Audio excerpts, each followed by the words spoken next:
आपका राहुल रंजन जी सर। चौधरी, यही नाम है ना? आप यस सर। ब्रीफ इंट्रोडक्शन, अपना एक संक्षेप में परिचय दीजिए। मेरा नाम राहुल रंजन चौधरी है। मैं बिहार के पूर्णिया जिले का निवासी हूँ। मेरी प्रारंभिक शिक्षा SRDAV पब्लिक स्कूल पूर्णिया से हुई है।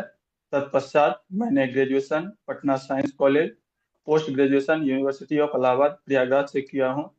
2021 में गेट, 2023 में नेट एवं 2024 में मैं बीएड किया हूँ। आप नेट है? जी सर। ठीक है। फील्ड ऑफ स्टडी में कोई स्पेशलाइज, एमएससी में कोई विशेषज्ञता थी क्या, जिसमें आपने कोई स्पेशलाइज? Organic chemistry. जी। Organic chemistry sir. Organic. Organic chemistry जी सर। हाँ हाँ, ठीक है। ऑर्गेनिक में ही आपने फाइनल किया है यस तो? सर।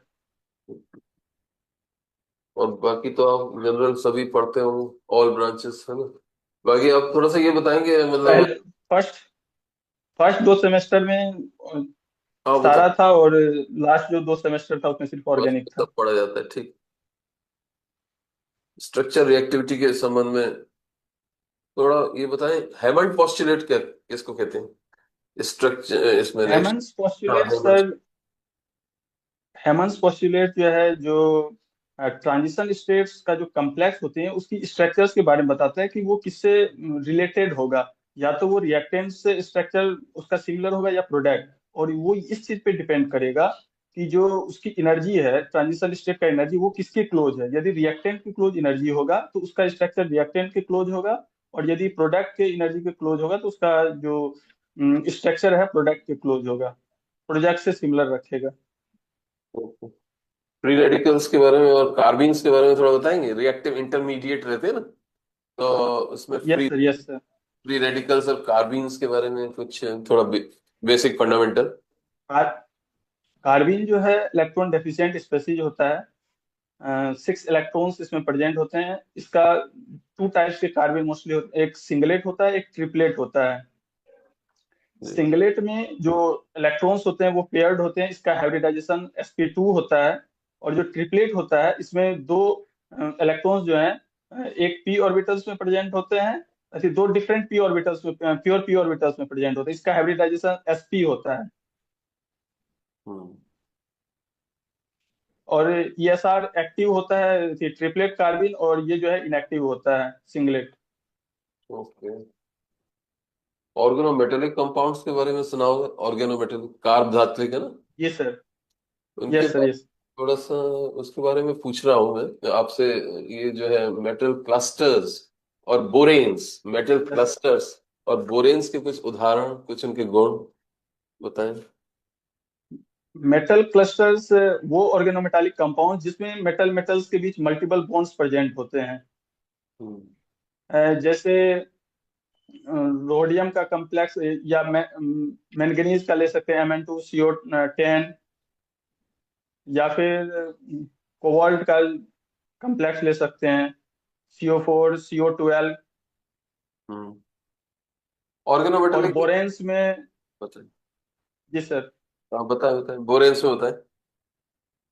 बोरेन्स में डिफरेंट टाइप्स के बोरेन्स हो सकते हैं, जैसे क्लोजो निडो अरेक्नो। यदि उस पे जो थी B4H4 उसकी पावर यदि 2 होता है तो वो क्लोजो होता है। फिर उसी तरह से हम उस पे जो है 2 4 अथी पावर पे -6, तो ये क्लोजो निडो अरेक्नो बोरेन्स टाइप्स होते हैं। अच्छा। अच्छा, स्पेक्ट्रोस्कोपी में खास करके जैसे कहते हैं ना कि ईएसआर अलग होता है, यूवी विजिबल का अलग रहता है, यस। आईआर का अलग रहता यस है, सर। एनएमआर का अलग यस रहता सर। है। तो मैं हम आपसे ये पूछ रहे हैं, जैसे एनएमआर स्पेक्ट्रा क्या बेसिकली बताता है आपके मॉलिक्यूल के स्ट्रक्चर के बारे में या कंपाउंड के स्ट्रक्चर के बारे में? एनएमआर को किस तरह से आप आगे डिफाइन करेंगे?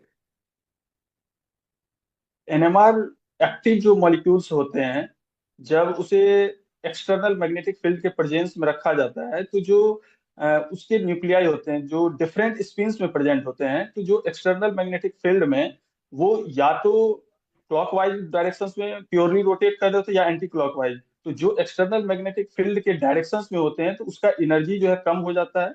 और जो एक्सटर्नल मैग्नेटिक फील्ड के प्रेजेंस अपोजिट होते हैं एक्सटर्नल मैग्नेटिक फील्ड प्रेजेंस में, तो उसका एनर्जी हाईयर हो जाता है। तो जब रेडियो वेव्स उस पे डाला जाता है तो वो जो है जो लोअर एनर्जी में न्यूक्लियाई होते हैं वो ट्रांजिशंस करके हाईयर एनर्जी स्टेट में जाते हैं। तो इसमें कंटिन्यूअस जो है रेजोनेंस होता है, तो जिस वजह से मुझे डिटेक्टर पे उससे रिलेटेड एक स्पेक्ट्रा मिलते हैं।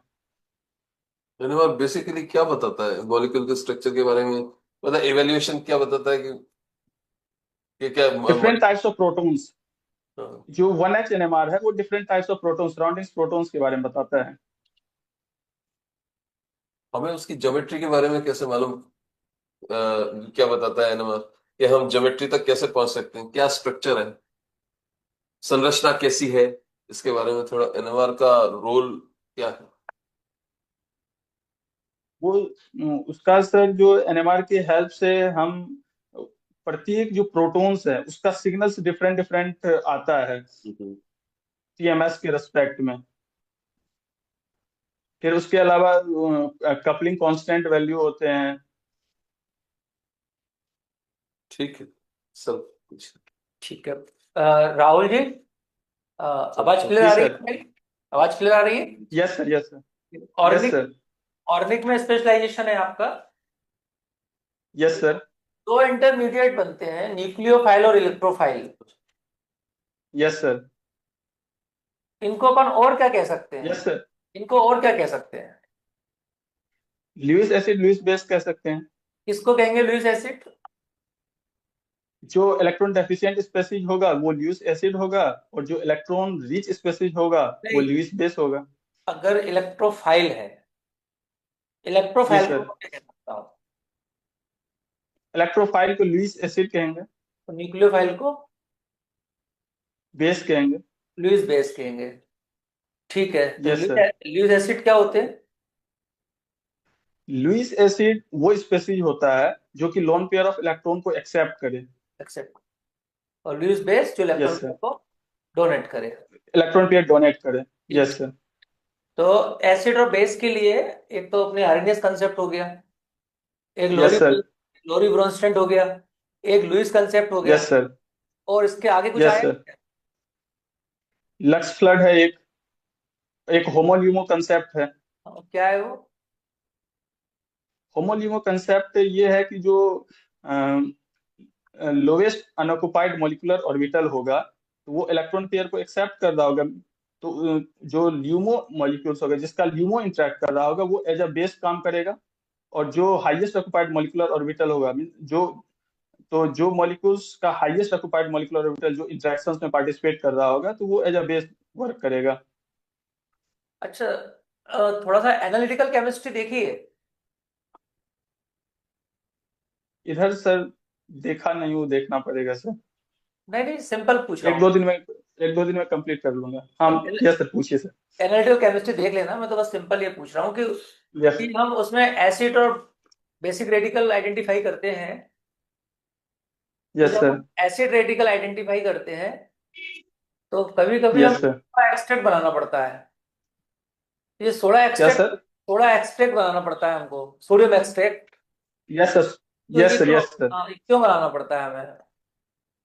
सोडियम एक्सट्रैक्ट बनाते हैं कि जो कंपाउंड्स है उसको आयनिक फॉर्म में कन्वर्ट किया जा सके, जिससे कि हमें जो टेस्ट है वो आयनिक स्पेसीज का टेस्ट मिलता है। ये सोडियम एक्सट्रैक्ट कैसे बनाते हैं, कुछ आइडिया? कोवैलेंट से ionic. Yes sir. Fusion tube में जिस भी ऑर्गेनिक कंपाउंड्स का हम लोगों को सोडियम एक्सट्रैक्ट बनाना है तो सोडियम ट्यूब में जो फ्यूजन ट्यूब है उसमें उस कंपाउंड को लेते हैं, फिर उसे जो है सोडियम इग्निशन। मेटल से ब्लॉक कर देते। हाँ हाँ, चलो यस चलिए सर। बोलिए बोलिए बोलिए बोलिए। उसमें सोडियम मेटल्स को फिल कर देते हैं ऑर्गेनिक कंपाउंड्स डालने के बाद, फिर उसको जो है जो फ्लेम रहता है तो बंसन बर्नर पे उसे स्ट्रांगली हीट करते हैं जिससे कि वो रेड हो जाता है। फिर डिस्टिल वाटर में उसे पुट करके अच्छे से क्रश कर लेते हैं, फिर उसको जो है हम लोग फिल्टर कर लेते हैं। जो फिल्ट्रेट होता है वो सोडियम एक्सट्रैक्ट होता है। और हम सोडियम एक्सट्रैक्ट की हेल्प से कौन कौन से एलिमेंट आइडेंटिफाई करते हैं? सोडियम एक्सट्रैक्ट की हेल्प से नाइट्रोजन का कर सकते हैं, सल्फर का, हेलोजेंस का। ठीक है। आप ये बताएं कि ज्योमेट्रिकल आइसोमेरिज्म यस की सर। कंडीशन क्या होती है? ज्योमेट्रिकल आइसोमेरिज्म के लिए रिस्ट्रिक्टेड रोटेशंस होना चाहिए। और डबल बॉन्ड हो या रिंग हो, उसके अराउंड जो है एक तो रिस्ट्रिक्टेड रोटेशंस हो, दूसरा जो एंड मतलब कि तो पॉइंट्स हैं, एंड कार्बन है, तो वहां पे जो है डिफरेंट ग्रुप्स लगे होना चाहिए, सिमिलर ग्रुप्स नहीं होना चाहिए। और ऑप्टिकल आइसोमेरिज्म की कंडीशन? ऑप्टिकल आइसोमेरिज्म के लिए कार्बन के साथ या कोई भी जो जिसके अराउंड हम लोग ऑप्टिकल आइसोमेरिज्म देख रहे हैं, तो उससे 4 डिफरेंट ग्रुप्स लगे होने चाहिए अगर कार्बन से और चार प्लेन ऑफ सिमेट्री प्रेजेंट ना हो। और कार्बन से अगर 4 डिफरेंट ग्रुप लगे हो तो उसको क्या कहेंगे? कार्बन से ऑप्टिकल एक्टिव कंपाउंड, उसे इनैंशियोमर कहेंगे। वो दो डिफरेंट फॉर्म में एग्जिस्ट कर सकता है, उसका एक मिरर इमेज एग्जिस्ट करेगा। कार्बन से उसकी चारों वैलेंसी अलग अलग है, तो उस कार्बन को क्या कहेंगे? वो तो कायरल सेंटर कहलाता है सर। ठीक है, ठीक है सर, आप पूछ लीजिए। राहुल जी, जी सर। आप बिहार के पूर्णिया नमस्ते के सर। रहने वाले हैं। Yes sir. तो ये पूर्णिया किस उसमें आता है, संभाग में आता है, प्रभाग में आता है? पूर्णिया सर, पूर्णिया डिवीजन ही है सर। ओके, कितने उसमें डिवीजन में डिस्ट्रिक्ट आते हैं? उसमें डिस्ट्रिक्ट में उसमें सर एक आता है किशनगंज, कटिहार, अररिया। अच्छा, ये आपका यही है सर। ठीक है, ठीक है। यहाँ से सांसद कौन है पूर्णिया से? पप्पू यादव। अच्छा, अभी बिहार में इलेक्शन एक के नहीं चढ़ के कंप्लीट हो गए 6 तारीख को। तो कितनी वोटिंग हुई थी वहां पर? Yes sir. कितनी वोटिंग हुई? 65, फाइनल जो डेटा आया उसमें 65.08%। तो इसके क्या मायने निकाले जा रहे हैं कि मतलब पिछली बार से ज्यादा वोटिंग हुई है? क्या वजह पिछले रही? बार से यस लगभग 7.5%। इसका मुख्य वजह यह है कि जो SIR से पहले बहुत सारे ऐसे वोटर्स थे जिन जो कि या तो जिनका निधन हो चुका था, या फिर ऐसे बहुत सारे लोग थे जिनका एक से ज्यादा जगह वोटर लिस्ट में नाम था। तो जब उनका नाम वोटर लिस्ट से हट गया, तो इतने सारे लोग जो हैं, जो मतलब कि तो बोल सकते हैं कि जिनका जरूरत नहीं था, तो वो भी काउंट होते थे कि इतने लोग वोट नहीं किए। तो इससे जब वोटर लिस्ट पूरी तरह से, वोटर लिस्ट का शुद्धिकरण हो गया, तो जो जेन्युइन वोटर्स थे वो ही बचे। तो इस वजह से भी जो वोटिंग परसेंटेज है उसमें इंप्रूवमेंट हुआ है। ओके। आपने ग्रेजुएशन पटना यूनिवर्सिटी से किया है और पोस्ट ग्रेजुएशन आपने इलाहाबाद विश्वविद्यालय से किया है। Yes sir. Yes sir. दोनों के यस एस्टेब्लिश सर। बता दीजिएगा। पटना यूनिवर्सिटी सर 1917 में स्टेब्लिश हुआ है, और इलाहाबाद यूनिवर्सिटी 1887 में। ओके। ये पटना का प्राचीन नाम क्या था? पाटलिपुत्र। अच्छा, पाटलिपुत्र नगर किसने बसाया था? पाटलिपुत्र, सॉरी सर, देखना पड़ेगा।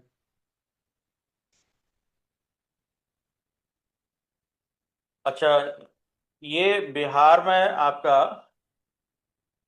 ऐसा कोई यस सर। ऐसा कोई संस्थान था प्राचीन काल में जो बड़ा विश्वविद्यालय रहा यस हो? सर। हम्म। एक तो सर नालंदा, एक विक्रमशिला। तो नालंदा पर इनके कुछ नए तरीके से उसको किया जा रहा है, डेवलप किया जा रहा है, क्या हो रहा है इसमें, कुछ आइडिया आपको? नालंदा यूनिवर्सिटी का तो सर नए तरीके से उसका एस्टेब्लिशमेंट हो चुका है, और वहां पे अब क्लासेस भी चल रहे हैं। ओके। ये किसने बनवाया था प्राचीन काल में? किस डायनेस्टी का रूलिंग थी उस समय? सॉरी सर, देखना पड़ेगा इसे। गुप्ता पीरियड में देख बना। लूंगा। गुप्ता पीरियड में बना था, कुमार ओके गुप्त सर। उस समय ओके सर। जरूरत था। कुमार गुप्त। ठीक। और राहुल जी, जी सर। प्राचीन समय में एक रसाला नाम का एक प्रयोगशाला थी। तो उसमें किन किन यस सर। का प्रयोग होता था? उसमें basically mercury, silver, gold, copper, इन सारे एलिमेंट्स का यूज किया जाता था। मैंने यंत्रों के बारे में पूछा, जैसे डेकी यंत्र है। अच्छा, यंत्र सर, ढोल यंत्र, स्वदेनी यंत्र, कोष्ठी यंत्र, त्रियक पाटन यंत्र, विद्याधर यंत्र, और भी सर बहुत सारे हैं।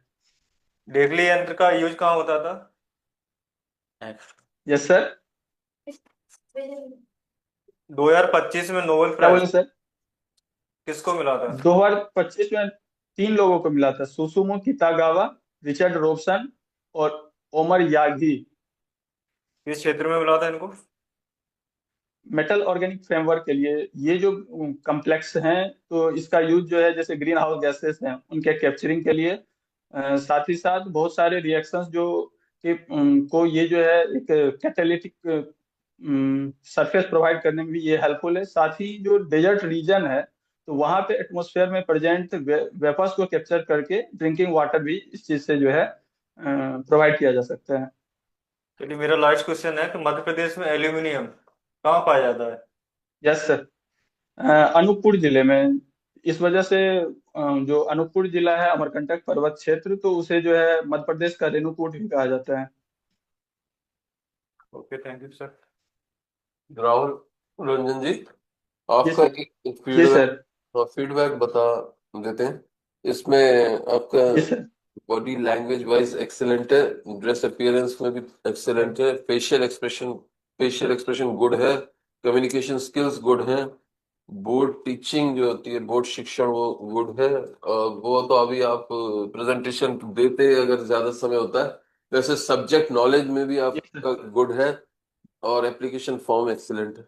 You have good knowledge of the subject, net qualified हैं आप, और you have studied various topics. You need to study some more topics in G analytical, sir. Particularly in analytical chemistry and general chemistry. Ancient chemistry जो होती है ना, प्राचीन, उसके बारे में जी थोड़ा सर। जी सर। पढ़ लीजिए, रिसेंटली एडिशन हुआ है उसमें।